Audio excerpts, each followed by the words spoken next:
द्वितीय वर्ष BA semester 3 अनिवार्य हिंदी प्रश्नपत्र 3 इकाई 2 प्रश्न 10।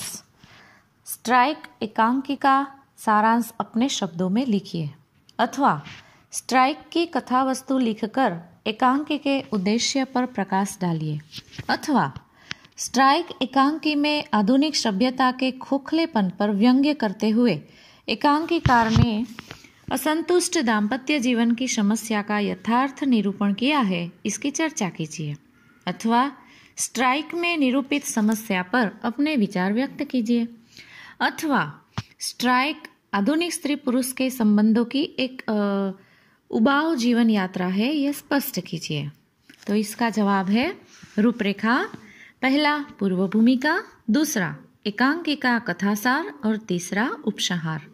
इसमें पहला पूर्व भूमिका, उसमें प्रस्तुत एकांकी स्ट्राइक भुवनेश्वर जी द्वारा लिखी गई सफल एकांकी है। भुवनेश्वर जी हिंदी साहित्य जगत में यथार्थवादी रचनाकार माने जाते हैं। उन्होंने अपनी एकांकियों में आधुनिक यांत्रिक युग की उबाऊ, नीरस एवं शुष्क जीवन धारा पर करारे व्यंग्य कसते हुए आधुनिक सभ्य समाज के जीवन पद्धति की पोल खोल दी है। स्ट्राइक उनकी लोकप्रिय व्यंग्यात्मक एकांकी है।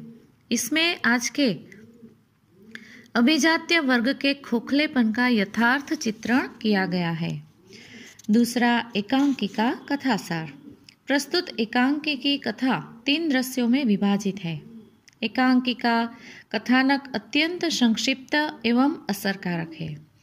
पुरुष श्रीचंद अपनी स्त्री के साथ तीसरे पहर का नाश्ता कर रहा है और दोनों में वार्तालाप चल रहा है। दोनों की वार्तालाप से ये स्पष्ट हो जाता है कि घर में काम करने वाले दोनों नौकर छुट्टी पर है, अतः कामकाज स्त्री को ही करना पड़ता है। पुरुष श्रीचंद अनेक डायरेक्टरों की चर्चा करता है और कहता है कि यह सब पाजी और गधे हैं। इस बीच स्त्री पुरुष को बताती है कि वह लखनऊ जा रही है।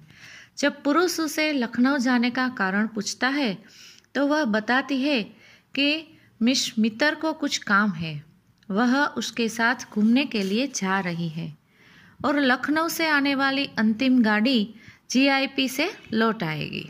दरअसल पुरुष से स्त्री का मन बहलता नहीं और इसी से वह कुछ नाराज है। दोनों एक दूसरे की चिंता किए बिना अपने अपने काम पर निकल जाते हैं। दूसरे दृश्य में एक क्लब दिखाया गया है जहां अन्य व्यक्तियों के अतिरिक्त पुरुष भी बैठा है। श्रीचंद की बातचीत उसके मित्र से होती है और वार्तालाप के जरिए भी ही ज्ञात होता है कि व्यापार में आने से पहले श्रीचंद वकील था और आज वह एक कंपनी का सर्वेसर्वा बन बैठा है। तीसरे दृश्य में पहले वाला ही सीन है। श्रीचंद का मकान है। क्लब से श्रीचंद अपने एक युवक साथी के साथ घर आता है। दरअसल श्रीचंद ने अपने मित्र को भोजन का निमंत्रण दे रखा है, किंतु भोजन घर में तैयार नहीं है। उसकी पत्नी लखनऊ से आते समय भोजन भी साथ लेते आएगी। घर पर ताला है और ढूंढने पर भी श्रीचंद को घर की चाबी नहीं मिल रही है। आखिरकार नीरस श्रीचंद अपने दोस्त के साथ बाहर दालान में ही बैठ जाता है।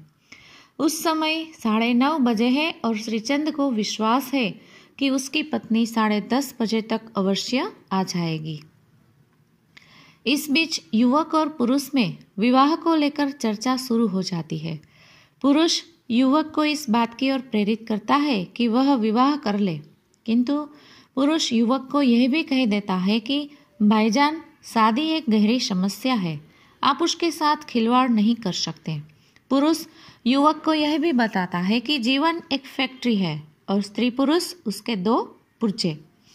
बातों ही बातों में पुरुष ये भी बताता है कि उसकी यह दूसरी शादी है और पहली पत्नी की उससे कभी भी नहीं बनी थी। दूसरी पत्नी के साथ भी वह कहीं आता जाता नहीं, लेकिन दोनों ने एक दूसरे को समझ लिया है। जब युवक उससे ये पूछता है कि यदि मशीन के पुर्जे खराब हो जाए तो क्या किया जाए, पुरुष जवाब देता है, तो पुर्जा बदल डालिए, स्वयं बदल जाइए। इस वार्तालाप के पश्चात दोनों कुछ समय के लिए मौन हो जाते हैं। कालांतर किसी के आने से कुत्ता भौंकता है एक ड्राइवर आकर सूचना देता है कि मैम साहब कल आएगी। पुरुष इस बात से तिल मिला उठता है। युवक उससे कहता है कि आइए मेरे होटल में आइए, आपकी फैक्ट्री में तो आज स्ट्राइक हो गई है। इन व्यंग्यपूर्ण वाक्य के साथ एकांकी का अंत होता है।